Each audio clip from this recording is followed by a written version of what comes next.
मुझे ये बताइए कि आपने रियल एस्टेट इंडस्ट्री को तो इंडिया में रेवोल्यूशनाइज कर दिया, from that traditional real estate to fractional real estate in holiday homes. अब फ्रैक्शन के आगे भी क्या और छोटे पीस करने का प्लान है प्रॉपर्टी का? देखिए, प्लान तो बहुत कुछ है आगे का। अभी हम लोग ब्लॉकचेन पे काम कर रहे हैं। ओके।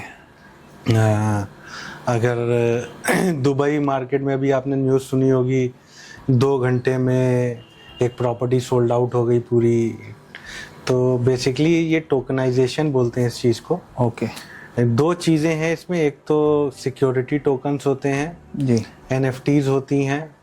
तो अभी हम लोग वही टेक्नोलॉजी को एक्सप्लोर कर रहे हैं कि हमारे मॉडल पे कौन सा टेक ज़्यादा सूट करेगा।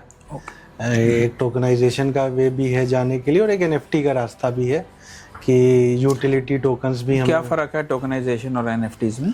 देखिए, टोकनाइजेशन जो होते हैं, tokens can be fungible. Okay. मतलब एक ही तरीके के कई टोकन्स हो सकते हैं। NFT नॉन फंजिबल होती है कि एक टोकन है तो वो यूनिक टोकन है। Okay.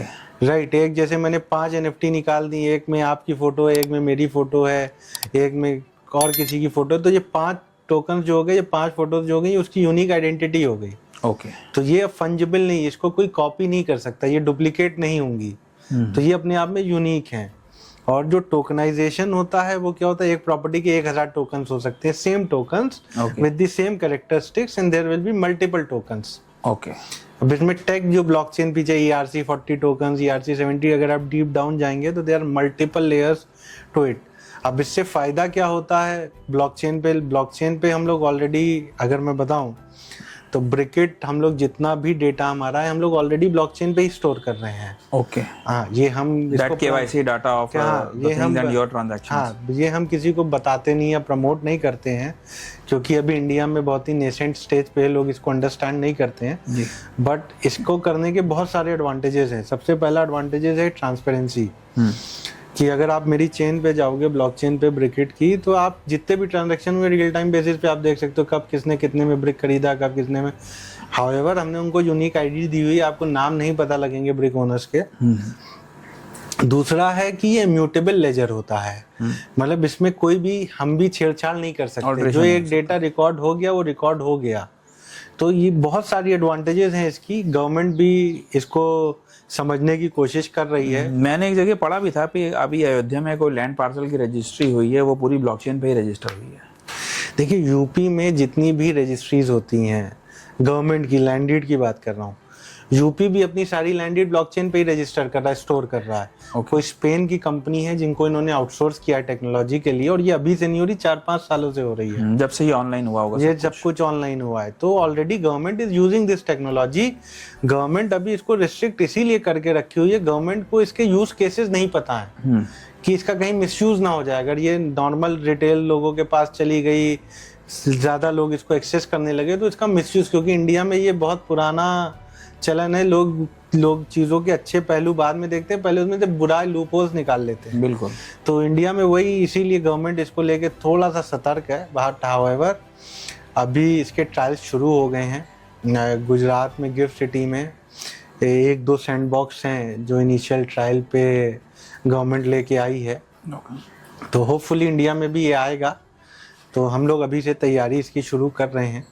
We are on the track कि जब भी ये इंडिया में लीगल हो या इंडिया में इसकी कोई पॉलिसी बने, तो we will be the first player to introduce. तो फर्स्ट मूवर एडवांटेज जैसे फ्रैक्शनल में लिए, ऐसे ही रियल एस्टेट के टोकनाइजेशन में भी फर्स्ट मूवर एडवांटेज लेने के लिए तैयारी चल रही है। हाँ, क्योंकि और देखिए, किसी भी टोकनाइजेशन का या NFT का पहला स्टेप जो है वो है SPV फॉर्मेशन, जी, जो ऑलरेडी हम कर ही रहे हैं। जो हमारे पास ऑलरेडी 200 SPV है, 200 से ज्यादा प्रॉपर्टी ऑलरेडी हम फ्रैक्शनलाइज कर चुके हैं। तो हमारे लिए पिवट करना बहुत ईजी है। मतलब वो जो इनिशियल बेसिक स्टेप है वो एक तरीके से नेचुरली आप कवर कर चुके हैं। करेक्ट। हम अब जैसे ही वो टेक्नोलॉजी अडॉप्ट करनी होगी तो आपको बस एक स्टेप आगे बढ़ा। करेक्ट। हमें केवल एक front end market place ready करना है। बैकएंड तो हमारा ऑलरेडी ब्लॉकचेन पे है, बैकएंड तो हम सब कुछ वो कर ही रहे हैं, बट हम मार्केट प्लेस नहीं ला रहे हैं। चलिए, माय बेस्ट विशेस कि बहुत जल्दी ब्रिकेट के हम लोगों को टोकन्स भी मिले बिल्कुल। और छोटे से छोटा मतलब अभी फ्रैक्शन आपका जा रहा है 5 लाख 7 लाख से शुरू हो रहा है, और मेरे ख्याल से जब आप टोकनाइजेशन पे आएंगे तो ये चीज 25,000 हो जाएगी। यस, मतलब 20-25 हजार रुपए, 30 हजार रुपए में रिटेल इन्वेस्टर पार्टिसिपेट कर पाएगा रियल स्टेट में। रियल स्टेट में। और ये जो बहुत रिवोल्यूशनरी चेंज होगा इंडियन रियल एस्टेट मार्केट में ये। इससे लिक्विडिटी बढ़ेगी। और क्योंकि जो लोग अभी बहुत से लोग हैं हमारे साथ नहीं इन्वेस्ट करते ड्यू टू मेनी रीजंस, किसी को ट्रस्ट नहीं है, किसी को और प्रायोरिटीज हैं या कुछ भी है, तो ये इससे वो भी अनलॉक होगा कि वो लोग भी हमको एक बार एक्सपीरियंस करने का उनको भी मौका मिलेगा कि अगर भैया 5 लाख 10 लाख नहीं इन्वेस्ट करके कर पा रहे हो, अब 20,000 करके देखो कि कैसे चलता है, क्या चलता है जी। बस एक एश्योरेंस मैं सबको देना चाहूँगा कि जो भी इन्वेस्टमेंट आप ब्रिकेट के साथ या जो भी आप हॉलिडे होम में हमारे साथ इन्वेस्ट करते हो, एक चीज़ की जो हम सबसे मेजर सिक्योरिटी देते हैं वो है आपका कैपिटल इज 100% सेफ।